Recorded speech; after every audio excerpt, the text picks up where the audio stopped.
இரண்டாவது கண்டம் மூன்றாவது மந்திரம். யஸ்யாமதம் தஸ்ய மதம்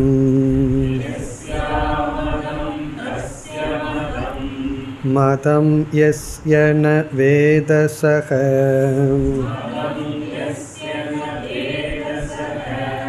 அவிஜ்ஞாதம் விஜானதாம் விஜ்ஞாதமவிஜானதாம்.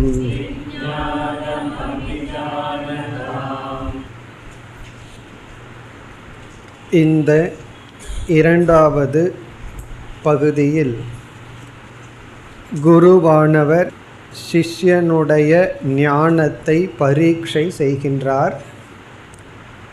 அப்படி பரீட்சை செய்யும் பொழுது, நீ நன்கு அறிவேன் என்று நினைத்தால் நீ அறியவில்லை என்று சொல்கின்றார். நான் பிரம்மத்தை அறிவேன் என்று நீ கூறினால் நீ பிரம்மத்தை அறியவில்லை. உன்னுடைய இந்த அறிவானது மீண்டும் விசாரத்திற்கு உட்பட்டது என்று சொல்கின்றார். பிறகு சிஷ்யன், பிரம்மன் என்னால் அறியப்பட்டதாகவே நான் கருதுகின்றேன் என்று கூறி தன்னுடைய ஞானத்தை வெளிப்படுத்துகின்றான். நான் பிரம்மத்தை நன்கு அறிவேன் என்று சொல்லவில்லை, அதே சமயத்தில் நான் பிரம்மத்தை அறியவில்லை என்றும் சொல்லவில்லை. நான் அறிகின்றேன், அதே சமயத்தில் அறியவில்லை. இதனுடைய விளக்கத்தை சென்ற வகுப்பில் பார்த்தோம். நான் பிரம்மத்தை அறிகின்றேன் என்று சொல்லிவிட்டால், இதற்கு முன் குருவினுடைய உபதேசத்தில் அந்த பிரம்ம தத்துவம் அறியப்பட்டதற்கு வேறு என்று சொல்லப்பட்டது. சரி, அறியவில்லை என்று சொன்னாலும் அந்த பிரம்ம தத்துவம் அறியாததற்கும் வேறு என்று சொல்லப்பட்டிருக்கின்றது. விதித அவிதிதத்துக்கு அப்பாற்பட்டது பிரம்ம தத்துவம். ஆகவே சிஷ்யன் கூறுகின்றான், நான் பிரம்மத்தை அறிந்தேன் என்றும் சொல்ல மாட்டேன், அறியவில்லை என்றும் சொல்ல மாட்டேன். அப்பொழுது ஒரு சந்தேகம் வரலாம். அறகுறை ஞானத்தை இப்படி நாம் சொல்வோம். பாதி தெரிஞ்சிருக்கோ பாதி தெரியவில்லை என்றால் தெரியுது தெரியவில்லை என்று சொல்வோம். சிஷ்யன் கூறுகின்றான், அப்படியும் அல்ல. இந்த என்னுடைய வாக்கியத்தை நம்முடைய சிஷ்யர்களுக்குள் யார் புரிந்துள்ளார்களோ அவர்கள்தான் பிரம்மத்தை புரிந்துள்ளார்கள் என்று தன்னுடைய ஞானத்தினுடைய உறுதியை வெளிப்படுத்துகின்றான். யோனஸ் தத்வேத தத்வேத, இந்த வாக்கியத்தை மற்ற சிஷ்யர்கள் புரிந்து இருந்தால் அவர்கள் பிரம்மத்தை புரிந்தவர்கள் என்று தன்னுடைய உறுதியை குறிப்பிடுகின்றான். இப்போ இதனுடைய தாத்பரியம் என்ன என்று நாம் பார்த்தோம். அதாவது பிரம்மத்தை நான் ஒரு பொருளாக அறியவில்லை. எத்தனையோ பொருள்களை அறிந்துள்ளோம், அப்படி பிரம்மனும் அறியப்பட்ட பொருளாக நான் அறியவில்லை. பிறகு பிரம்மன் அனைத்து அறிவுக்கும் ஆதாரமாக நானாக ஆத்மாவாக உணர்ந்துள்ளேன். இதுதான் சிஷ்யனால் சொல்லப்பட்ட பதிலினுடைய சாரம். பிரம்மத்தை நான் ஒரு பொருளாக அறியவில்லை, ஆனால் அனைத்து அறிவுக்கும் அறிவாக நான் அறிந்துள்ளேன், உணர்ந்துள்ளேன். முதல் இரண்டு மந்திரங்கள் குரு சிஷ்யனுடைய வாதம். பிறகு மூன்றாவது மந்திரம் உபனிஷத் அதே கருத்தை கூறுகின்றது. யஸ்யா மதம் தஸ்ய மதம், யாருக்கு பிரம்மன் அறியப்படவில்லையோ அவர்களுக்கு அறியப்பட்டுள்ளது. இதை நாம் எப்படி புரிந்து கொள்ள வேண்டும்? யாருக்கு பிரம்மன் பொருளாக அறியப்படவில்லையோ அவர்களுக்கு பிரம்மன் அறியப்பட்டுள்ளது. யஸ்ய மதம், யாருக்கு பிரம்மன் ஒரு பொருளாக அறியப்பட்டுள்ளதோ ந வேத, அவன் அறியவில்லை. அவிஜ்ஞாதம் விஜானதாம், ஞானிகளுக்கு பிரம்மன் அறியப்படாததாக உள்ளது. விஜ்ஞாதம் அவிஜானதாம், அவிஜானதாம் என்றால் அஞ்ஞானிகளுக்கு பிரம்மன் அறியப்பட்டதாக இருக்கின்றது. இதில் நாம் ஒரு உதாகரணம் பார்த்தோம். சிலதெல்லாம் அதனுடைய இல்லாமையை உணரும் வரை அது நம்மிடம் இருக்கும் என்று பார்த்தோம். அதாவது ஒருவனுடைய மேன்மை அன்செல்ஃப் அவேர் அப்படின்னு பார்த்தோம். ஒருவன் மேலானவன் உயர்ந்தவன் என்றால் அந்த உயர்ந்தவன் என்று அவன் தன்னை நினைக்காதவரை அவன் உயர்ந்தவனாக இருப்பான். அது மற்றவர்களுக்குத்தான் வெளிப்படும். அதே போல ஒருவன் தபஸ்வி என்றால் நான் தபஸ்வி என்று எப்பொழுது நினைக்கின்றானோ அப்பொழுதே அவனுடைய தவம் சென்று விடுகின்றது. அதே போல ஒரு குழந்தை இருக்கின்றது. அந்த குழந்தை நமக்கு ஆனந்தத்தை கொடுக்கின்றது. அது ஒழுங்காக பேசாத வரைக்கும் தான் அது ஆனந்தமாக இருக்கும். பேச ஆரம்பிச்சுட்டா நமக்கு ஆனந்தமாக தெரியாது. அது ஏதோ பேச தெரியாமல் பேசுகின்றது. அந்த குழந்தைக்கே தெரியாது நாம் இவ்வளவு மகிழ்ச்சியை மற்றவர்களுக்கு கொடுத்து கொண்டு இருக்கின்றோம். அப்போ அந்த குழந்தை எப்பொழுது என்னால் அவர்கள் சந்தோஷப்படுகிறார்னு நினைக்குதோ அப்போ நம்ம அந்த குழந்தைய திட்ட ஆரம்பிச்சிடுறோம். காரணம் என்ன? அந்த குழந்தையினுடைய பியூட்டி போயிடுது. இப்போ தான் இவ்வளவு சந்தோஷத்தை கொடுக்குறோம்னு தெரியாதவரை அந்த குழந்தைக்கு அந்த சந்தோஷத்தை கொடுக்கிற சக்தி இருக்கின்றது. அதே போல ஞானி யார் என்றால் தன்னை ஞானி என்று நினைக்காதவன். மற்றவங்க வேணா அப்படி சொல்லலாம். இப்போ தன்னை ஞானி என்று அவன் நினைக்கும் பொழுது அவன் ஞானத்தை இழந்து விடுகின்றான். அதனால தான் மற்ற எல்லா ஞானமும் கர்வம் அப்படிங்கிற ஒன்றுடன் சேர்ந்து இருக்கும். இப்போ எந்த ஒரு வித்வானை எடுத்துக்கொள்ளுங்கள், நாதஸ்வர வித்வானோ அல்லது இசையிலோ அல்லது படிப்பிலேயோ அவர்களிடம் இந்த வித்யா கர்வம் அப்படிங்கிறது இருக்கும். எனக்கு வித்யா கர்வமே இல்லை அப்படின்னு என்ன அர்த்தம்? வித்யையே இல்லைன்னு அர்த்தம், அறிவே இல்லைன்னு அர்த்தம். எந்த ஒரு மனிதன், அவன் ஸ்போர்ட்ஸ்மேனாக இருக்கலாம், தன்னிடம் ஒரு ஆற்றல் இருந்தால், அறிவிருந்தால் அதனுடைய சைடு எஃபெக்டாக இருக்கிறது கர்வம். மற்ற கர்வம் பணம் வந்தால் அதுக்குன்னு ஒரு கர்வம் வந்துடும். ஆனால் அந்த கர்வம் போகிறதுக்கு வாய்ப்பு இருக்குது. ஏன்னா பணம் எப்போ வேணாலும் நம்ம விட்டு போகலாம். பணம் போனால் கர்வம் போயிடும். பதவி வந்தால் அதற்குன்னு ஒரு கர்வம் இருக்குது. அந்த கர்வமும் அழிவதற்கு வாய்ப்புண்டு. ஏன்னா பதவி எப்போ வேண்டுமானாலும் போகலாம். ஆனால் வித்யா கர்வம் இருக்கே, அது அழிகிறதுக்கே வாய்ப்பு இல்லை. காரணம் என்ன? அந்த வித்யா அழியாது. ஒரு அறிவு நமக்கு விட்டால் அதோடு சேர்ந்து அந்த கர்வமும் இருக்கும். ஆனால் ஆத்ம வித்யாவில் மட்டும் அது இருக்காது. காரணம் என்ன? ஆத்ம ஞானத்தை அடைந்தவன் இந்த ஆத்ம ஞானமே நீ ஆத்ம ஞானி என்ற உணர்வையும் அழித்து விடும். நான் ஞானி என்பதையும் சேர்ந்து நீக்கி நீ பிரம்மன். நான் ஞானின்னு சொன்னாவே அவன் மனதை அபிமானம் வைத்து விட்டான். மனதில் உள்ள குணத்தை தன்னுடைய குணமாக எடுத்துக்கொண்டான். தான் ஆத்மா என்பதோடு அவன் நிறுத்திவிட்டால் அந்த வித்யா கர்வமும் இருக்காது. அதுதான் ஆத்ம ஞானத்தினுடைய எக்ஸ்ட்ரா மகிமை. இப்போ மற்ற ஞானம் அடைஞ்சால் கர்வம் வந்துடும். அதனால தான் நான் ஞானத்தையே அடையிறதில்லைன்னு சொல்லக்கூடாது.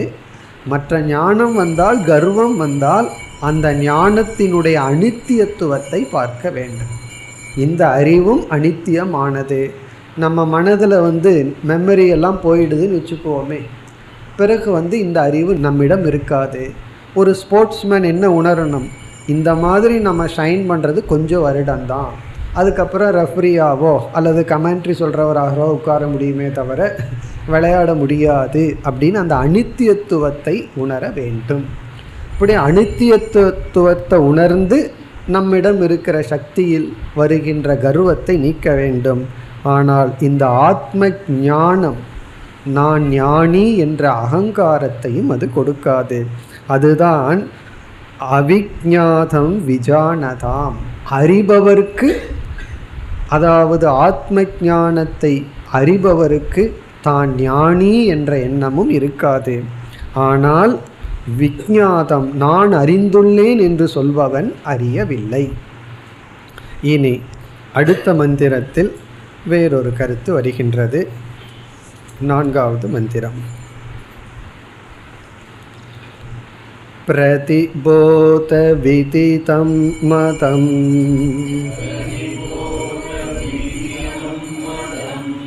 அமிர்தத்வம் ஹி விந்ததே ஆத்மனா விந்ததே வீர்யம்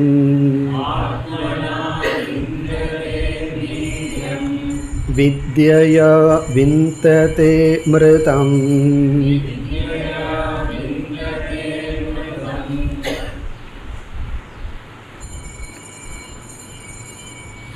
இது ஒரு முக்கியமான மந்திரம். மிக அழகாக மீண்டும் ஆத்ம தத்துவம் விளக்கப்பட்டுள்ளது. இந்த மந்திரத்தில் 3 கருத்துக்கள் அமைந்துள்ளது. முதல் கருத்து பிரம்ம ஞான உபாயம் அல்லது ஆத்ம ஞான உபாயம்.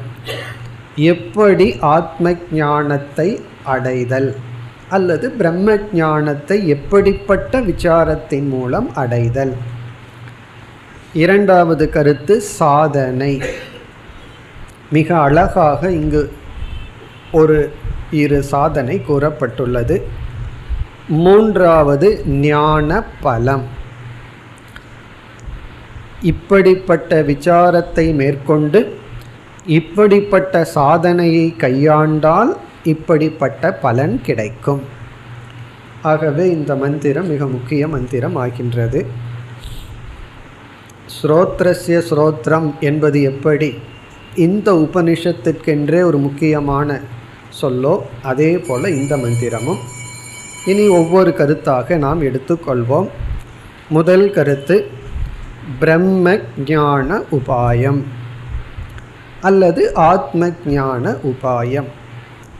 அதாவது பிரம்மத்தை எப்படிப்பட்ட விசாரத்தின் மூலமாக புரிந்து கொள்ளுதல் என்பதும், எந்த மாதிரி நம்ம விசாரம் பண்ணி அந்த ஆத்மாவை அல்லது அழியாத பொருளை புரிந்து கொள்ளுதல்.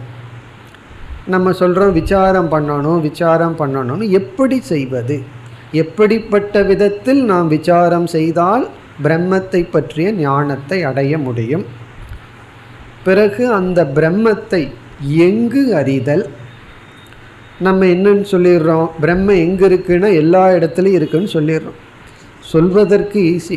சாஸ்திரம் படிக்காதவர்களிடமே சென்று இறைவன் எங்கே இருக்கின்றான்னு கேட்டால் என்ன சொல்வார்கள், எல்லா இடத்துலையும் இருப்பார்கள்னு சொல்வார்கள். அதுக்கு எந்த சாஸ்திர ஞானமும் வேண்டாம். ஆனால் எங்கேயுமே அதை நம்ம பார்க்க முடிவதில்லை. எல்லா இடத்துலையும் இருக்கிற இறைவனை நாம் எங்கும் பார்க்க முடிவதில்லை. அதனால தானே தேடிக்கொண்டிருக்கின்றோம். ஆகவே இந்த நிர்குண ஆத்மாவை எங்கு பார்த்தல், அது இந்த பகுதியில் நமக்கு கிடைக்கின்றது. இப்போ முதல்ல கதம், எந்த பிரகாரத்தின் மூலமாக நாம் அந்த பிரம்மத்தை அறிய முடியும், விசார பிரகாரம். சரி, விசாரமெல்லாம் பண்ணினதுக்கப்புறம் எந்த இடத்துல அந்த பிரம்மத்தை அல்லது ஆத்மாவை நாம் பார்க்க முடியும், குத்திரன எந்த இடத்தில்.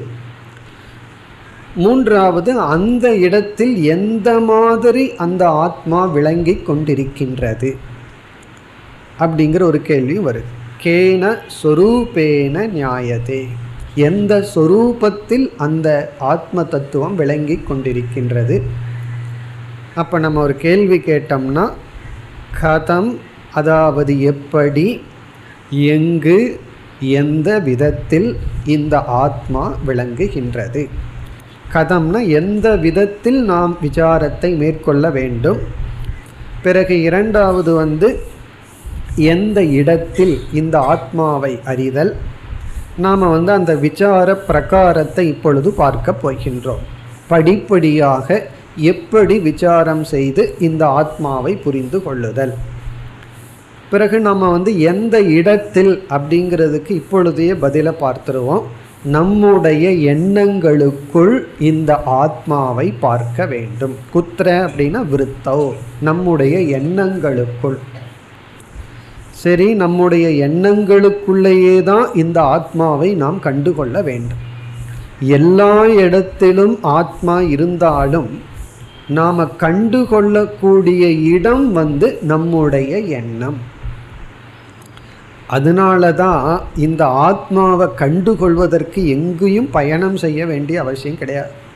எங்காவது இமயமலையில் குகையில் போய்த்தான் கண்டுபிடிக்கணும் அப்படின்னா நம்ம எல்லாம் சேர்ந்தே போயிடலாம். போய் அங்கே குகையில் பார்த்துட்டு வந்துடலாம். ஆனால் இந்த ஆத்மாவை நம்முடைய அவரவர்களுடைய எண்ணத்திற்குள் தான் கண்டு கொள்ள வேண்டும். சரி, அவரவர்களுடைய எண்ணத்திற்குள் எந்த பிரகாரமாக கேன சொரூபேன எப்படி கண்டு கொள்ள வேண்டும்? நம்ம இறுதியில் பதில் பார்க்க போகிறோம். அதை விசாரம் பண்ணி அதற்கு முன்னாடியே ஆன்சர் பார்த்துருவோம். சாட்சி ரூபேன, நம்முடைய ஒவ்வொரு எண்ணங்களுக்குள்ளும் சாட்சி சைத்தன்யமாக அந்த ஆத்ம தத்துவத்தை பார்க்க வேண்டும். அதுதான் இங்கு மிக அழகாக சொல்லப்பட்டுள்ளது. அப்போ நம்ம விசார பிரகாரத்தை இப்பொழுது மேற்கொண்டால் நாம் கண்டுபிடிக்க வேண்டிய பிரம்மத்தை, அறிய வேண்டிய பிரம்மத்தை நம்முடைய எண்ணங்களுக்குள்ளேயே கண்டுகொள்ளப் போகின்றோம். அதனால தான் இந்த பிரம்மனை பிடிக்கிறதுக்கு கஷ்டமாக இருக்குது. வேறு எங்காவது ஒளிஞ்சிருந்ததுன்னா போய் பிடிச்சிடலாம். இது எங்கே இருக்குன்னா நம்முடைய ஒவ்வொரு எண்ணங்களுக்குள்ளும் அந்த பரமாத்மா அல்லது பரபிரம்மன் உள்ளது. சரி, எப்படித்தான் உள்ள அமர்ந்து கொண்டிருக்கின்றதுன்னா சாட்சி ரூபேன, சாட்சியாக எந்த செயலையும் செய்யாமல் அது அப்படியே பார்த்த வண்ணம் அமர்ந்து கொண்டிருக்கின்றது. இப்போ நாம் விசாரத்தை ஆரம்பிக்க போகின்றோம். இந்த விசாரத்தை ஆரம்பித்து கடைசியில் என்ன கன்க்ளூஷனுக்கு வர்றோங்கிறத முதல்லையே பார்த்துட்டோம். அதாவது நம்முடைய ஒவ்வொரு எண்ணங்களுக்குள்ளும் சாட்சியாக, சாட்சி சைத்தன்யமாக அந்த ஆத்மாவை அறிய வேண்டும். அப்படி அறிந்தால் அந்த பிரம்மன் அறியப்பட்டது ஆகின்றது. இனி நம்ம விசார பிரகாரத்திற்கு செல்வோம். ஸ்டெப் பை ஸ்டெப்பாக நம்ம போவோம். படிப்படியாக விசாரம் செய்வோம். அந்த விசாரம்தான் இந்த மந்திரத்தினுடைய முதல் பகுதியில் பேசப்பட்டுள்ளது. நம்ம விசாரம் பண்ணிட்டு பிறகு மந்திரத்திற்குள் செல்வோம். முதல் படி, எப்படி நமக்கு ஞானம் வருகின்றது? நமக்கு ஞானம்னா எந்த ஒரு அறிவும், ஏதாவது ஒரு பொருளை பற்றிய ஞானம் நமக்கு எதன் மூலமாக வருகிறது அப்படிங்கிறது கேள்வி. நம்ம படிப்படியாக எப்படி செல்கின்றோம்னா நமக்கு தெரிஞ்ச விஷயத்திலிருந்தே நம்ம உள்ளே போக போகின்றோம். அதனால் முதல்ல 2-3 படி தெரிஞ்ச விஷயம் தானேன்னு விட்டுட்டா அப்புறம் 3ஆவது படியில் போய் விழுந்தோம்னா எங்கே இருக்கோம்னு தெரியாமல் போயிடும். அதனால் முதல் படியிலிருந்து கவனமாக நாம் பின்பற்றி வந்தால் இந்த விசார பிரகாரத்தினுடைய இறுதி வரை நமக்கு நன்கு விளங்கும். இப்போ நம்முடைய முதல் கேள்வி, ஞானம் எப்படி வருகின்றது? ஞானம்னா எந்த ஒரு அறிவும், எனக்கு இது தெரியும் அப்படின்னு சொல்கிறோம்னா அப்படி ஒரு அறிவு வருவதற்கு முக்கிய காரணம், மூல காரணம் என்ன என்றால் அதற்கு சாஸ்திரம் கொடுக்கின்ற பதில் விருத்தி துவாரா. துவாரம்னா காரணம். எண்ணங்கள் மூலம் நமக்கு ஞானம் ஏற்படுகின்றது. இப்போ நான் இதை பற்றிய அறிவை அடைந்து விட்டேன் என்று சொன்னால் அங்கே என்ன நடந்திருக்குன்னா அதை பற்றிய ஒரு எண்ணம் வந்துள்ளது என்பது பொருள். எண்ணத்திற்கு நம்ம சம்ஸ்கிருதத்தில் விருத்தி என்று சொல்கின்றோம். விருத்தி என்றால் மனதில் தோன்றுகின்ற எண்ணம். இப்போ ஞானம் எண்ணங்கள் மூலமாகத்தான் வரும். இப்போ ஞானத்துக்கு வேறு எத்தனையோ சில நிபந்தனைகளெல்லாம் இருக்குது. அறிபவன் இருக்க வேண்டும், அறிவை கொடுக்கும் கருவி இருக்க வேண்டும், அரிய பொருள் இருக்க வேண்டும்.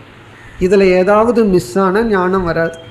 அறிய வேண்டிய பொருள் அந்த யோக்கியதையுடன் இருக்க வேண்டும். சரியா? யோக்கியதை என்றால் அறியப்படும் பொருள் அறியப்படும் தன்மையுடன் இருக்க வேண்டும். இப்போ மனிதர்களாகிய நமக்கு சப்தத்தை பற்றிய ஞானம் வேணும்னா சப்தம் நம்ம காதுக்கு கேட்கக்கூடிய ஃப்ரீக்குவன்சியில் இருக்கணும். ஒரு பொருள் முன்னாடி இருக்குன்னா அதுக்கு லைட் இருக்கணும், அந்த பொருள் வெளிச்சத்தினால் வியாபிக்கப்பட்டு இருக்கணும். இதெல்லாம் யோகிதா, அதாவது அந்த ஆப்ஜெக்ட்டுக்கு இருக்க வேண்டிய சில நிபந்தனை. சரி, ஆப்ஜெக்ட் இருக்குது, காது இல்லை, கண்ணு இல்லை அப்படின்னா ஞானம் கிடைக்காது. காது கண்ணு இருந்து அதை பயன்படுத்துகின்ற அறிபவன் இல்லை என்றால் ஞானமும் வராது. இப்போ அறிபவன் இருக்க வேண்டும், அரிய கருவி இருக்க வேண்டும், அறியப்படும் பொருள் இருக்க வேண்டும். இந்த நிபந்தனையெல்லாம் இருந்தாலும் இந்த அனைத்து நிபந்தனைக்குள்ளிருந்தும் விருத்தி என்று ஒன்று உருவாகித்தான் நமக்கு ஞானம் ஏற்படுகிறது. இப்போ நமக்கு நான் 10 அறிவை அடைந்தேன் என்றால் நமக்கு 10 எண்ணங்கள் வந்துள்ளதுன்னு அர்த்தம். ஒவ்வொரு ஞானமும் ஒவ்வொரு எண்ணமாக விருத்தியாக நமக்கு வந்துள்ளது. இதுதான் முதல் கருத்து. இப்போ ஞானம் என்பது விருத்தியின் மூலமாகத்தான் வரும். பல பேர் எண்ணமில்லாத அறிவு என்றெல்லாம் சொல்வார்கள். சில புஸ்தகத்தில எல்லாம் இருக்கும். அதெல்லாம் சாஸ்திரத்திற்கு முரண்பாடான கருத்து. எண்ணமே இல்லை ஆனால் ஞானம் வந்தாச்சு என்றெல்லாம் சிலர் நினைப்பார்கள். அப்படி சொல்கிறதுக்கே எண்ணம் வேண்டும். எண்ணம் இல்லை ஆனால் ஞானம் இருக்குன்னு கூட ஒரு எண்ணத்தினால தான் அப்படி சொல்ல முடிகிறது. ஆகவே ஞானம் என்பது எண்ணங்கள் மூலமாகத்தான் நமக்கு கிடைக்கும். இனி இரண்டாவது ஸ்டெப். முதல் கருத்து எந்த ஒரு அறிவும் எண்ணத்தின் மூலமாகத்தான் நமக்கு வரும், விருத்தியின் மூலமாகத்தான் ஏற்படுகின்றது. இரண்டாவது கருத்து, எப்படி விருத்தி உருவாகின்றது? கதம் விருத்திகி ஜாயதே, எப்படி எண்ணம் தோன்றுகிறது? இப்போ நம்ம என்ன ஆராய்ச்சிக்கு போயிட்டோம்? நம்முடைய எண்ணம் இருக்கே, தாட், அது எப்படி உற்பத்தி ஆகின்றது அப்படிங்கிற விசாரத்தில் இருக்கின்றோம். நம்மளுடைய தாட் எப்படி உற்பத்தி ஆகின்றது? இப்போ சாஸ்திரத்தினுடைய திருஷ்டியில் பார்த்தோம்னா நம்முடைய எண்ணம் எப்படி உற்பத்தி ஆகிறது என்றால், அறிபவன் ஆகின்ற நான் என்ற ஒருவன் இருக்கின்றேன். இந்த அறிபவனாகிய நான்கிறது நம்முடைய மனம், சூக்ஷ்ம சரீரம், அதற்குள் ஒளிர்ந்து கொண்டிருக்கின்ற சிதாபாசம்னு சொல்லுவோம். அதற்குள் ஒளிர்ந்து கொண்டிருக்கின்ற ஒரு ஒளிர்வு. அப்படிப்பட்ட நான் என்ன செய்கின்றேன்? அறிவை கொடுக்கும் கருவியை பயன்படுத்தும் பொழுது, இப்போ நம்ம உதாரணமாக கண்ணை எடுத்துக்குவோம். கண்ணுக்கு முன்னாடி ஏதோ ஒரு பொருள் இருக்குது. ஒருவர் இதை பார் என்று சொல்கிறார்கள். இதை பார் என்று சொன்ன உடனேயே நம்மை அறியாமல் எந்த இந்திரியத்தை பயன்படுத்த ஆரம்பிப்போம்? உடனே கண்ணை பயன்படுத்த ஆரம்பிப்போம். அதற்கு முன்னாடி விழிச்சிட்டே இருந்தாலும் கண்ணை ஒரு கருவியாக பிரமாணமாக பயன்படுத்தி அந்த பொருளை பார்ப்போம். ஒருவர் ஒரு பொருளை காமிச்சு இதிலிருந்து வர்ற சவுண்டை கேளு, என்ன சவுண்டு வருதுன்னு பார் அப்படின்னு சொல்கிறார்கள். வாட்சை காமிச்சு இதிலிருந்து பேர்டு சவுண்டு வருதுன்னு சொன்ன உடனே நம்முடைய அட்டென்ஷன் எங்கே போகும்? உடனே காதுக்கு நம்முடைய கவனம் சென்று காதை பயன்படுத்துவோம். ஒரு மலரை காட்டி இதனுடைய வாசனையை பார் என்றால் உடனே நம்முடைய கவனம் நாசி, மூக்குக்கு சென்றுவிடும். இவ்விதம் அறிபவன் எதை அறிய வேண்டும் என்கின்றதை நிச்சயம் செய்தவுடன் அவன் அடுத்தது அவனுடைய கவனம் அதற்கு தகுந்த கருவிக்கு செல்வான். பிறகு இந்த இந்திரியமானது, கண்ணானது தயாராக இருக்கும். எதற்கு? அந்த பொருளை கிரகிக்க. இது நம்ம சொல்லும்போது மெதுவாக சொல்கிறோம், இதெல்லாம் நொடிக்கு நொடியில் நடந்துருது. இப்போ அறிபவன் இதை அறிய வேண்டும்னு முடிவு செய்தவுடன் அவன் என்ன செய்கின்றான்? அறிபவன் கண் வழியாக அந்த பொருளை வியாபிக்கின்றான். கண் வழியாக போகி அந்த பொருள் வியாபிக்கப்படுகின்றது. அப்போ என்ன ஆகின்றது என்றால், இந்த இந்திரியமானது துவாரமாக இருந்து நம்முடைய மனம் ஒரு எண்ணம் என்கின்ற ரூபமாக உருவெடுத்து அந்த பொருளை வியாபிக்கின்றது. இப்போ நான் கண் மூலமாக ஒரு பொருளை பார்க்கும் பொழுது அந்த பொருளை அந்த பொருள் ரூபமான எண்ணத்தினால் வியாபிக்கின்றேன்.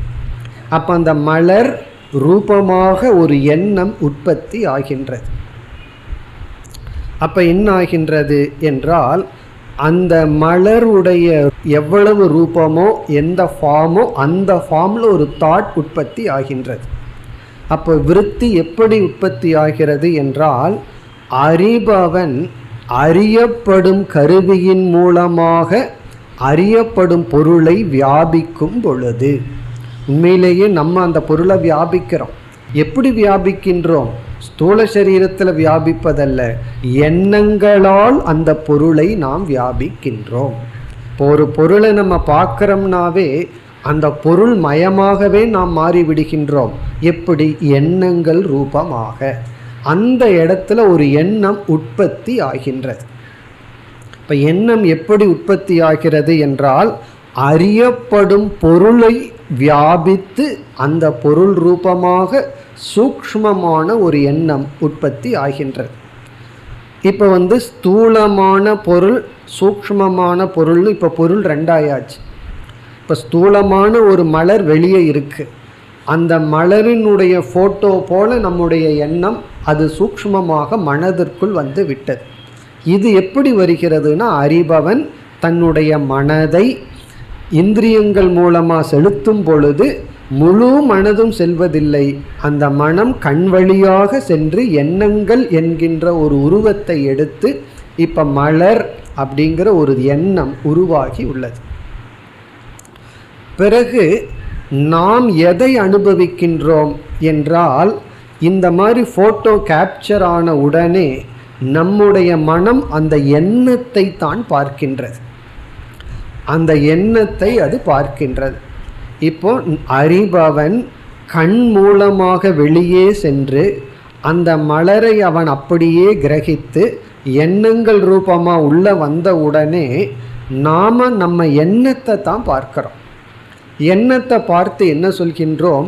நான் அந்த மலரை அறிகின்றேன் அப்படின்னு சொல்கிறோம். இவ்விதம்தான் நமக்கு ஞானம் ஏற்படுகிறது. அதாவது விருத்தியானது வேலை செய்கின்றது. இப்போ இதில் நமக்குள் பார்க்கப்பட்ட எண்ணமும் அந்த பொருளும் சரியாக இருந்தால் சரியான ஞானம்னு சொல்கிறோம். நம்ம ஒரு எண்ணத்தை பார்த்து நான் மலரை அறிகின்றேன்னு சொல்கிறோம். அந்த மலரை நம்ம எப்படி அறிகின்றோம்? டைரக்டாக அறிவதில்லை. அந்த மலரை நம்ம ஃபோட்டோ பிடிக்கிறதுங்கிறது எண்ணம். அந்த எண்ணத்தை பார்த்து நான் மலரை அறிகின்றேன்னு சொல்கிறோம். அந்த எண்ணமும் மலரும் சரியாக இருந்தால் சரியான ஞானம்னு சொல்கிறோம்.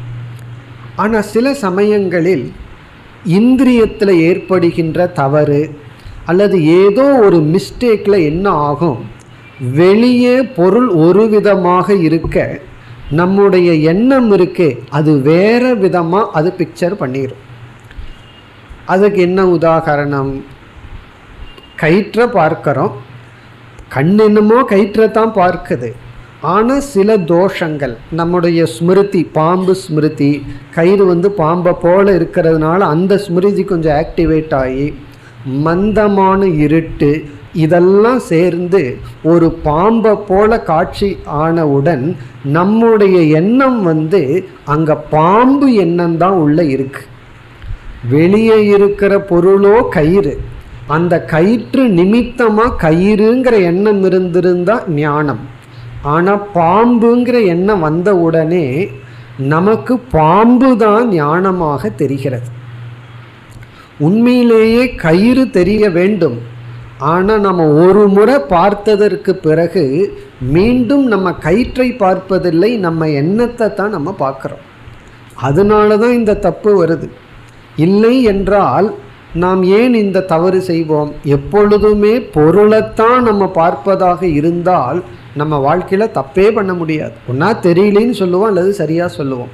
தவறான ஞானம் வருவதற்கு காரணம் நாம் என்றைக்குமே அந்த பொருளை பார்த்ததற்கு பிறகு நாம் மீண்டும் பார்ப்பது அந்த பொருளை அல்ல, எண்ணங்களைத்தான். உண்மையிலேயே நம்ம எல்லா ஞானத்திலும் பொருள் நிமித்தமாக எண்ணத்தை தான் பார்த்து அந்த விருத்தியின் மூலமாகத்தான் நம்ம விவகாரம் செய்து கொண்டு இருக்கின்றோம். அதனால தான் தவறான ஞானம் சரியான ஞானமெல்லாம் நடைபெற்று கொண்டு வருகிறது. இப்போ எண்ணம் எப்படி உற்பத்தி ஆகிறது என்றால், இந்த எண்ணமானது வெளி விஷயத்திற்கு சென்று அந்த வெளி விஷயத்தை வியாபித்து அது உற்பத்தி ஆகிறது. காதாக இருந்தால், சப்தமாக இருந்தால் சப்தம் காது வரைக்கும் வருகின்றது. பிறகு அந்த சப்த ரூபமாக எண்ணம் வடிவெடுக்கின்றது. வாசனையாக இருந்தால் வாசனை ரூபமாக, இங்கே ரூபம்னா வாசனாமயமாக எண்ணம் மாறுகின்றது. இப்படியெல்லாம் எண்ணங்கள் மாறி மாறி அந்த எண்ணத்தை நாம் பார்த்து நான் இந்த அறிவை உடையவன். ஒருவர் ஒரு மலரை காட்டுகின்றார், பார் என்று சொல்கிறார். உடனே நான் கண்மூலிமா சென்று மலரை வியாபித்து ஒரு எண்ணம் தோன்றி அந்த எண்ணத்தை பார்த்து நான் மலரை அறிகின்றேன் என்று சொல்கின்றேன். இனி அடுத்த 3வது படிக்கு வருகின்றோம். அடுத்த கேள்வி இந்த எண்ணத்துக்கு அறிவை கொடுக்கும் சக்தி எப்படி வந்தது? எப்படி விருத்தி ஞானத்தை கொடுக்கின்றது? விருத்தியை பார்த்து ஞானத்தை அடையிறோம்னு சொல்லிட்டோம். இந்த எண்ணத்துக்கு எப்படி சக்தி வந்தது? இதுவரைக்கும் நம்ம லாஜிக்காகவே போயிடலாம். இனிமேல் தான் நமக்கு சாஸ்திரத்தினுடைய 100% உதவி தேவைப்படுகின்றது. இப்போ இதுவரைக்கும் நம்ம சொன்ன கருத்தில் வேறு எந்த கருத்து வேறுபாடு இருக்காது. இனி நம்ம சாஸ்திரத்தினுடைய அடிப்படையில் தான் பேசியாக வேண்டும். இந்த எண்ணத்திற்கு அறிவை கொடுக்கும் சக்தி எப்படி வந்தது என்றால், எப்படி இந்த ஸ்தூல சரீரம் இருக்கே அது ஸ்தூல பஞ்சபூதத்தில் ஆனதுனால இதை ஜடம்னு நம்ம சொல்கிறோம். ஒரிஜினலாக ஜடம். அதற்குள்ள நம்ம மனசு இதெல்லாம் இருக்கிறதுனால உணர்வாக செயல்படுது. ஆனால் ஒரிஜினலாக இது ஜடம். அதே போல் சாஸ்திரம் சொல்கின்றது, நம்முடைய மனமும் சூக்ஷ்மமான பஞ்சபூதத்தில் ஆனது, அதுவும் இயற்கையில் ஜடம். இப்போ நம்முடைய எண்ணங்களும் சொரூபமாக ஜடம். அதற்கென்று உணர்வு கிடையாது. அதாவது எதெல்லாம் நகருதோ அதெல்லாம் உணர்வுடையதுன்னு சொல்ல முடியாது. காற்று நகர்கிறது, அந்த காற்றில் ஜடமான தூசிகள் நகர்கின்றது, அதனால் அது உணர்வுடையதுன்னு சொல்ல முடியாது. அதே போல் எண்ணங்கள் சூக்ஷ்மமாக இருந்தாலும் அது ஜடமானது. ஆகாசம் சூக்ஷ்மமாக இருக்குது, ஆனால் ஜடமாக இருக்குது. ஆகாசத்துக்கு ஸ்பேஸுக்கு உணர்வு கிடையாது. அதே போல் எண்ணம் ஜடமானது. இப்போ இந்த பிரின்சிபிள் இதன் அடிப்படையில் வச்சுட்டு தான் அடுத்தது நம்ம பேச முடியும். சில பேர் இல்லை எண்ணம் சொரூபமாகவே சேத்தன சொரூபம்னு சொன்னால் பிறகு நம்ம ஒன்றும் பேச முடியாது. இப்போ எண்ணம் ஜட சொரூபம். அது எப்படி தெரிகிறதுனா, ஜடமான சூக்ஷ்ம பஞ்சபூதத்தினுடைய மாற்றம்தான் எண்ணங்கள். ஆகவே எண்ணம் ஜட சொரூபம். இப்பொழுது தான் ஒரு கேள்வி வருகிறது, ஜடமான எண்ணம் எப்படி நமக்கு ஞானத்தை கொடுக்கும்? இது எப்படின்னு சொன்னால், நம்முடைய ஸ்தூல சரீரம் யோசிச்சு பார்த்தா ஜடம்தான். ஆனால் அது எப்படி உணர்வை கொடுக்கின்றது? அது சுகத்தை கொடுக்குது, துக்கத்தை கொடுக்குது, அதுக்கு உணர்வு இருக்குது. சீதோஷ்ணத்தை எல்லாம் உணர்கின்றது எப்படி? அதே போல தான் இங்கே கேள்வி கேட்குறோம். ஸ்தூலமான உடல் எதையும் உணராத தன்மை உடையதாக இருந்தும் அது எப்படி உணர்கிறது அப்படின்னு ஒரு சந்தேகம் வருவது போல, ஜடமான எண்ணம் எப்படி அறிவை கொடுக்கின்றதுன்னு ஒரு கேள்வி கேட்குறோம். இந்த உடலுக்கு நம்ம என்ன பதில் சொல்லுவோம்? மனது உடலுக்குள்ளிருந்து உணர்வுடைய மனம் உடலை வியாபிக்கிறதுனால உடல் சேதனமாக இருக்குது. மனம் உடலில் இருக்கிற அபிமானத்தை எடுத்துட்டா உடல் ஜடமாயிரும். அதுக்கு சுஷுப்தி, கோமா இதெல்லாம் எக்ஸாம்பிள். மனசு உடலில் அபிமானம் வச்சிருக்கிற வரைக்கும் உடல் உணர்வாக இருக்குன்னு நம்ம பதில் சொல்வது போல, இப்போ விருத்திகிட்ட இந்த கேள்வியை கேட்குறோம். ஜடமான எண்ணம் எப்படி ஞானத்தை கொடுக்கும்? அப்பொழுது தான் சாஸ்திரம் ஒரு தத்துவத்தை நமக்கு அறிமுகப்படுத்துகின்றது. ஜடமான எண்ணம் ஞானத்தை கொடுக்க வேண்டுமென்றால் அந்த விருத்தியை பிரகாசப்படுத்துகின்ற ஒரு சேதன தத்துவம் இருக்க வேண்டும். அப்போ நம்ம இங்கே இனி ஒரு புதிய தத்துவத்தை இப்பொழுது நாம் பார்க்கின்றோம். நம்முடைய மனதிற்குள்ளேயே ஜடமான எண்ணத்தை பிரகாசப்படுத்தும், உணர்வுபடுத்தும் ஒரு அறிவு சொரூபம் இருக்க வேண்டும். அந்த அறிவு சொரூபம், உணர்வு சொரூபத்தை நம்ம இந்த இடத்துல ஞானம் என்று அழைக்கலாம். ஞான சொரூபம் ஒன்று இருக்க வேண்டும், சித் சொரூபம் ஒன்று இருக்க வேண்டும். ஏன்னா அது இருந்தால்தான் அந்த எண்ணமானது அறிவாக, உணர்வாக வெளிப்படும். ஆகவே இந்த மூன்றாவது படியில் நம்ம என்ன ஒரு ஈக்குவேஷன் போடலாம்? ஒரு எக்ஸாம்பிள் எடுத்துக்கோ. ஒரு விருத்திக்கு, ஒரு எண்ணத்திற்கு நம்ம பானையை பார்க்கிறோம். பானையை பார்த்த உடனே நம்ம மனசில் என்ன எண்ணம் ஏற்படுகின்றது? பானை எண்ணம். பானை எண்ணம், அது சம்ஸ்கிருதத்தில் சொன்னால் கட விருத்திகி. கடம்னா பானை, கட விருத்தி. இந்த கட விருத்தி கட ஞானமாக இருக்க மாற வேண்டும் என்றால், பானையை பற்றிய எண்ணம் பானை ஞானமாக நமக்கு வர வேண்டும் என்றால், அந்த கட விருத்திக்கு யார் துணை செய்ய வேண்டும்? ஒரு ஞானம் துணை செய்ய வேண்டும். ஆகவே இப்போ நம்ம என்ன ஈக்குவேஷன் போடுறோம்? கட விருத்தி ப்ளஸ் ஞானம் ஈக்குவல் டு கட ஞானம். கட விருத்தி ப்ளஸ் ஞானம் ஈக்குவல் டு கட ஞானம். இந்த ஈக்குவேஷன் புரிஞ்சுதோ? இந்த ஈக்குவேஷன் பானையை பற்றிய எண்ணம் கூட்டல் ஞானம், ஒரு அறிவு. அந்த அறிவு இருந்தால் தான் அந்த எண்ணம் பிரகாசப்படுத்த முடியும்.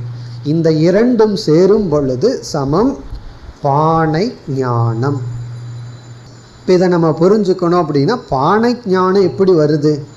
பானை ஞானம் வர வேண்டும் என்றால், நான் பானையை அறிவேன் அப்படின்னு சொல்ல வேண்டும் என்றால், அங்கே உள்ள ரெண்டு இருக்கணும்.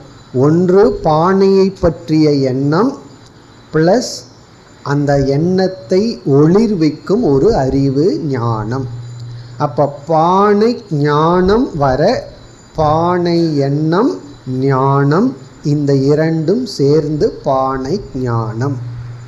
இதே ஈக்குவேஷன் தான் எல்லா ஞானத்துக்கும். ஒரு நாளைக்கு நமக்கு எத்தனையோ ஆயிரம் எண்ணங்கள் வருதான். 60,000 70,000 எத்தனையோ லட்சம் சொல்கிறார். ஒரு நாளைக்கு இல்லை, ஒரு நிமிடத்துக்கோ ஒரு மணி நேரத்துக்கோ எத்தனையோ எண்ணங்கள் நம்ம மனதில் ஓடுதான். அவ்வளவு எண்ணத்திற்கு இதுதான் ஈக்குவேஷன்.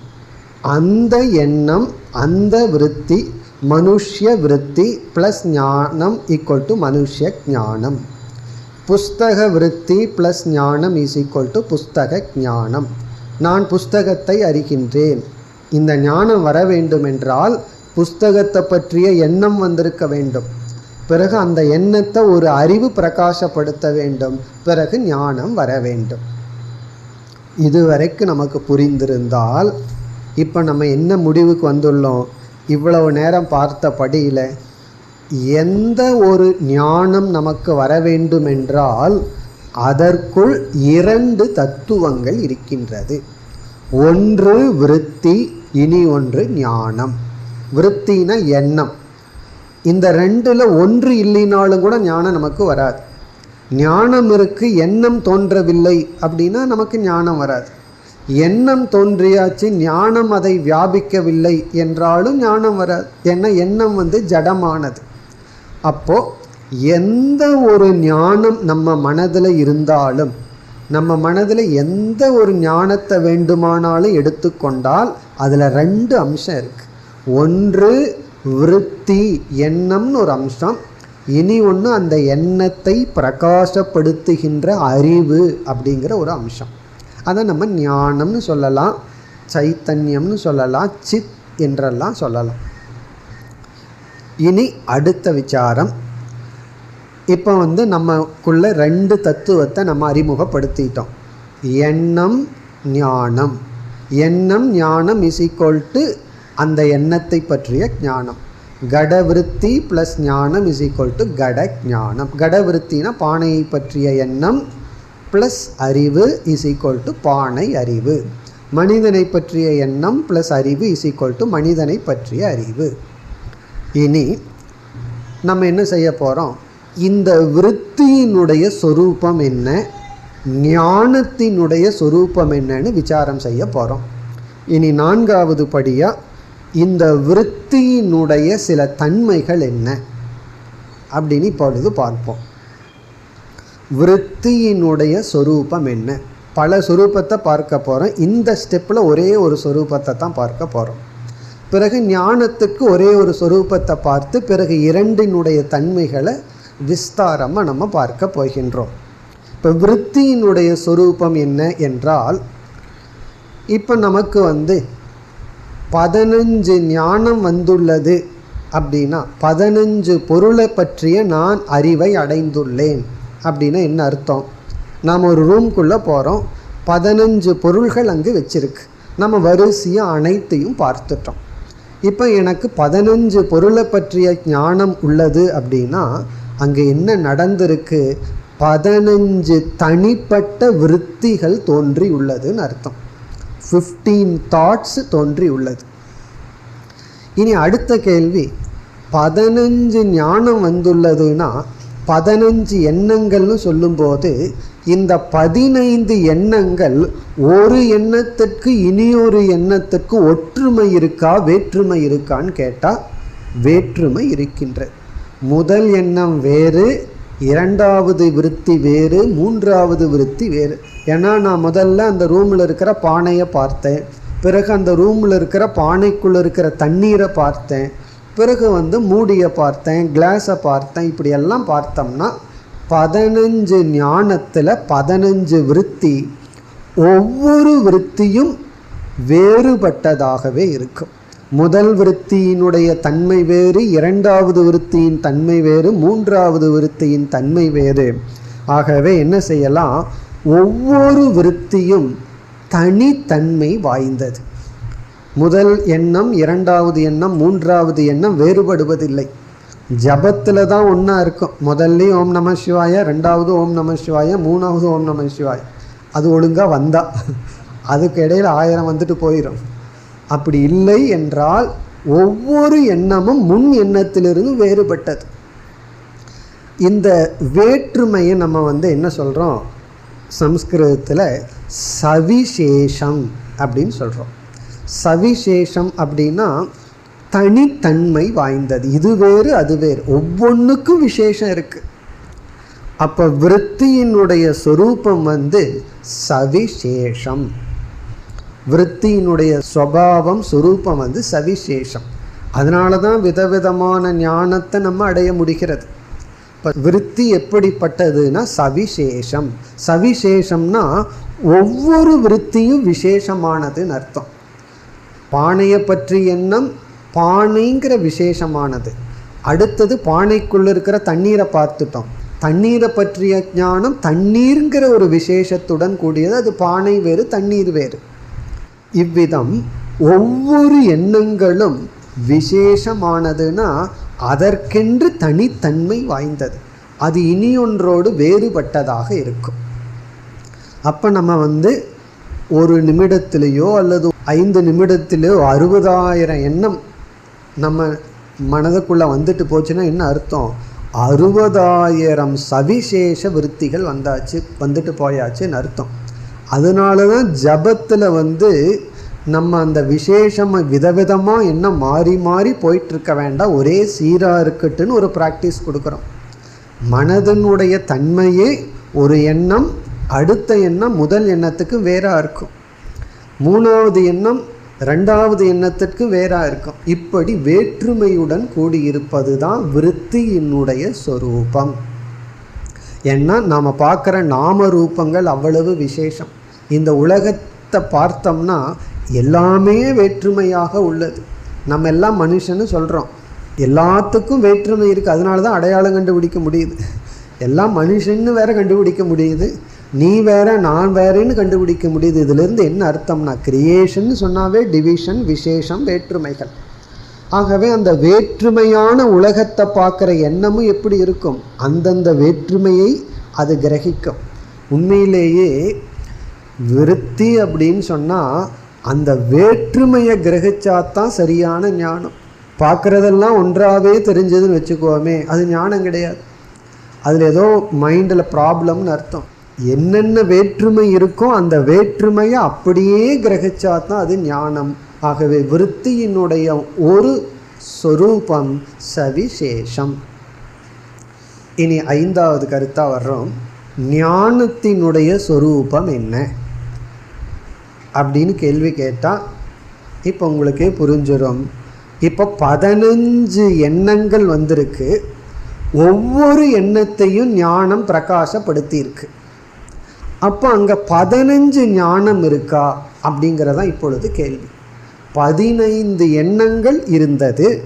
15 எண்ணங்களையும் ஞானமானது பிரகாசப்படுத்தியது. அதற்கு 15 ஞானம் தேவையா அல்லது ஒரே ஒரு ஞானம் போதுமா என்றால், சவிசேஷ விருத்திகளை பிரகாசப்படுத்துகின்ற ஞானமானது ஒன்றுதான் ஏகம். அதுக்கு 15 டிஃப்ரெண்ட் ஞானம் வேண்டாம், பை ஃபேக்ட் இருக்கக்கூடாது. அப்படி இருந்தால் ப்ராப்ளம் ஆயிரும். அதுக்கு ஒரே ஒரு ஞானம்தான் இருக்க முடியும், இருக்க வேண்டும். எப்படி என்றால், இந்த ஹாலில் இப்போ லைட் இருக்குது. ஒருவர் வந்து செல்கிறார், பிறகு 2வது ஒருவர் வந்து செல்கின்றார், 3வது ஒருவர் வந்து செல்கின்றார். இப்போ 3 விசேஷமான மனிதர்கள் வந்து சென்று விட்டார்கள். ஆனால் இந்த 3ஐயும் விளக்குகின்ற வெளிச்சம் இருக்கே, லைட் இருக்கே, அது 3 லைட்டுன்னு சொல்லுவோமா? அது ஒன்றே ஒன்று, ஒரே ஒரு சொரூபம். அதனால தான் அந்த 3ஐயும் சமமாக விளக்க முடிகிறது. இந்த லைட்டு மாறுவதில்லை, அது ஒன்று தான். ஆகவே எங்கு வேற்றுமை இல்லையோ, விசேஷம் இல்லையோ, அதை நம்ம சங்கிற இடத்துல ஒரு நிர்ங்கிற வார்த்தையை போட்டு ஞானம் நிர்விசேஷம். இப்போ ஞானத்தினுடைய சொரூபம் என்ன? நிர்விசேஷம். நிர்விசேஷம்னா அங்கே வேற்றுமையே கிடையாது. இப்போ நம்ம மனதில் 60,000 எண்ணம் வந்தால் 60,000 வேற்றுமையுடைய எண்ணம். 60,000 எண்ணத்தையும் பிரகாசப்படுத்துகின்ற ஞானம் ஒரே ஒரு ஞானம். 60,000 ஞானம்னு சொல்லக்கூடாது, ஒரே ஒரு ஞானம். இப்போ ஞானம் நிர்விசேஷம், விருத்தி சவிசேஷம். இதெல்லாம் ஒவ்வொரு செகண்டும் நம்ம மனசில் நடந்துட்டுருக்கிறது தான்.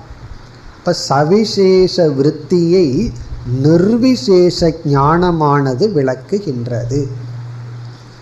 இப்போ 2 ஆப்போசிட் நேச்சர் சேர்ந்திருக்கு. அறிவோ ஒன்று, அறிவோ விசேஷமற்றது, எண்ணமோ பல விசேஷத்துடன் கூடியது. இந்த 2ம் அருகிலிருந்து சேர்ந்து ஞானம் நமக்கு வருகிறது. இப்போ ஞானம் வரும்போது ஃபைனல் ப்ராடக்டை எப்படி வருதுன்னு பார்ப்போம். இப்போ நம்ம இந்த ஈக்குவேஷன் இருக்கே, அந்த ஈக்குவேஷன்னு இந்த பக்கம் என்ன இருக்குது? Left hand side. அதெல்லாம் ஸ்கூலில் படித்தது. ஏதோ கிளாஸுக்கு ரிலாக்ஸ்டாக வரலான்னு சொன்னால், இன்றைக்கெல்லாம் இந்த மாதிரி மேத்ஸ் கிளாஸ் எடுக்கிறீங்களன்னா வேறு வழி கிடையாது. இந்த இடம் இப்படி எடுத்தால் தான் புரியும். அப்படி இப்போ மேத்ஸ் கிளாஸில் தான் இருக்கும். லெஃப்ட் ஹேண்ட் சைடில் 2 ஃபேக்டர் இருக்குது. ஒன்று விருத்தி, அது சவிசேஷம், ப்ளஸ் ஞானம் நிர்விசேஷம். வெளியே வரும்போது ஈக்குவல் டுன்னு வரும்போது 2 சேர்ந்து நாம் ஆக்சுவலி என்ன சொல்லணும் என்றால், சவிசேஷ விருத்தியுடன் நிர்விசேஷ ஞானத்தை நான் அடைந்தேன் அப்படின்னு சொல்லணும்.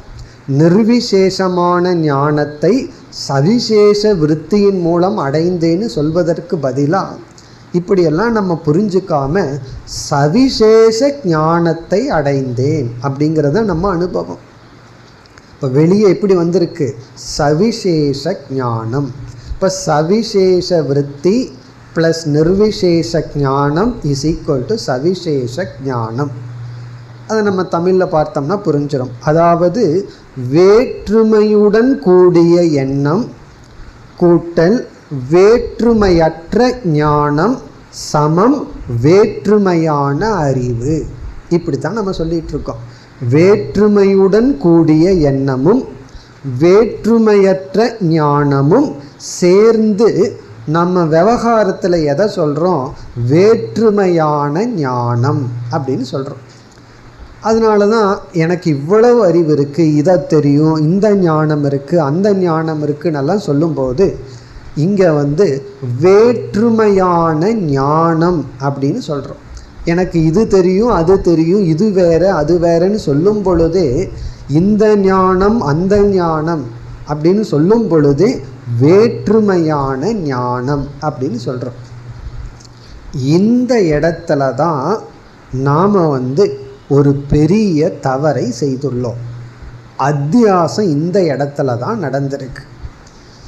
எந்த இடத்துல என்றால், எண்ணங்களினுடைய தன்மையை எடுத்து ஞானத்தில் போட்டோம். ஞானத்தினுடைய தன்மையை எடுத்து எண்ணங்களுக்குள்ள போட்டு இரண்டுக்கும் வேற்றுமை தெரியாமல் நாம் ஒன்றாக விவகாரம் செய்து வருகின்றோம். இப்போ எதனுடைய தன்மையை எதில் போட்டிருக்கோம் அப்படின்னு பார்த்தா, எண்ணங்களினுடைய தன்மையை எடுத்து ஞானத்தில் போட்டோம். எண்ணங்களினுடைய தன்மை என்ன? வேற்றுமை உடையது. அதை ஞானத்தில் போட்டு விதவிதமான ஞானத்தை நான் அடைகின்றேன்னு சொல்லி ஞானத்தில் வேற்றுமை இருக்கிறது போல நம்ம நினச்சிட்ருக்கோம், விவகாரம் பண்ணுறோம். ஜடமான எண்ணம் அதில் என்ன பண்ணிட்டோம்? ஞான சொரூபத்தை அதில் போட்டு அந்த எண்ணம் உணர்வுடையதாக நாம் நினைத்து விட்டோம். எப்படி ஜடமான உடல் உணர்வு ரூபமாக இருக்கிறதா நினச்சி விவகாரம் பண்ணுறோம், அனுபவிச்சிட்ருக்கோம். அப்படி இங்கே என்ன ஒரு தவறுதல் நடந்துள்ளது என்றால், எப்படி உதாரணத்தில் கயிற்றினுடைய இருப்பை எடுத்து பாம்பில் போட்டு பாம்பு தான் அங்கே இருக்குது அப்படின்னு நம்ம பண்ணியிருக்கிறோமோ, அதே போல நிர்விசேஷமான ஞானத்திடம் எண்ணங்களினுடைய தன்மையை போட்டுட்டோம். ஞானத்தினுடைய தன்மையை எடுத்து ஜடமான விருத்திக்குள்ளே போட்டு நம்ம விவகாரத்தில் என்ன சொல்கிறோம்? நான் இதை அறிகின்றேன், நான் அதை அறிகின்றேன், நான் இப்படி அறிகின்றேன்கிற அறிவு சவிசேஷமாக வேற்றுமையுடையதாக கூறி அந்த அறிவில் எனக்கு சரியாக புரியல, சரியாக புரிஞ்சிருக்கு, இப்படியெல்லாம் சொல்லி கொண்டு வருகின்றோம். இப்போ நம்முடைய வேலை என்ன? இதெல்லாம் நம்ம எஃபர்ட் இல்லாமல் பண்ணியாச்சு. இப்போ சாஸ்திரம் இந்த இடத்துல என்ன போதிக்கின்றது என்றால், நாம் இப்போ ஆராய்ச்சி பண்ண வேண்டியது எண்ணங்களினுடைய தன்மையை தனியாக ஒரு லிஸ்ட்டு போடணும்.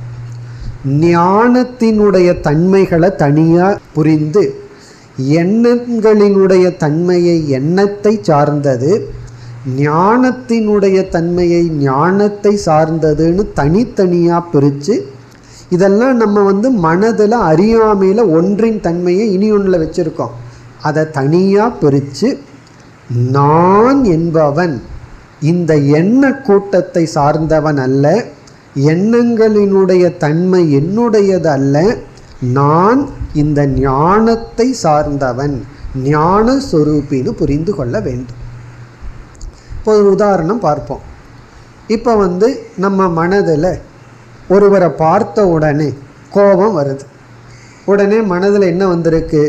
குரோத விருத்தி, கோபம் அப்படிங்கிற எண்ணம் வந்திருக்கு. அந்த கோபங்கிற எண்ணத்தை ஞானம் அப்படிங்கிற ஒன்று பிரகாசப்படுத்துது. இனி ஒருவரை பார்த்த உடனே அன்பு தோன்றுகிறது, கருணை தோன்றுகிறது. இப்போ மனதில் கருணை அப்படிங்கிற ஒரு எண்ணம், பிறகு அந்த கருணைங்கிற எண்ணத்தை பிரகாசப்படுத்துகின்ற ஞானம், இப்படி நடக்கிறது. இப்போ கோபங்கிற எண்ணம், கருணைங்கிற எண்ணம், இந்த கோபங்கிற எண்ணமும் ஞானமும் கலந்து, கருணைங்கிற எண்ணமும் ஞானமும் கலந்து நம்ம அனுபவத்தில் என்ன சொல்கிறோம்? கோபம்னு வந்த உடனே நான் கோபவசப்பட்டுள்ளேன் அப்படின்னு சொல்லி நம்ம அதை நினச்சி வருத்தப்படுறோம், துயரப்படுறோம். கருணைங்கிற எண்ணம் வந்த உடனே சந்தோஷப்படுறோம், அவரை பார்த்து எனக்கு அன்பு வந்தது, கருணை வந்தது. இப்போ இந்த அன்பு கருணை இதெல்லாம் எதனுடைய தன்மை? இதெல்லாம் விருத்தியினுடைய தன்மை, எண்ணங்களினுடைய தன்மை. அது அன்பான எண்ணமோ, பொறாமையான எண்ணமோ, கோபமான எண்ணமோ, எல்லாத்தையும் சம்பந்தமில்லாமல் பிரகாசப்படுத்துவது யாருன்னா ஞானம். இப்போ ஞானம் மனதில் இருக்கிற அன்பு, பொறாமை, கோபம், அறியாமை, அறிவு எல்லாத்தையும் பிரகாசப்படுத்துது. ஆனால் ஞானம் எண்ணங்களினுடைய தன்மை அற்றதாக இருக்கிறது. நாம் இந்த ஞானத்தையும் எண்ணத்தையும் கலந்து நான் உணர்வு ரூபமானவன், கோபப்படுபவன், பொறாமைப்படுபவன், அன்பு செலுத்துபவன், இப்படியெல்லாம் சொல்லி அந்த தன்மை என்னுடையதுன்னு சொல்லி நாம் சம்சாரியாக இருக்கின்றோம்.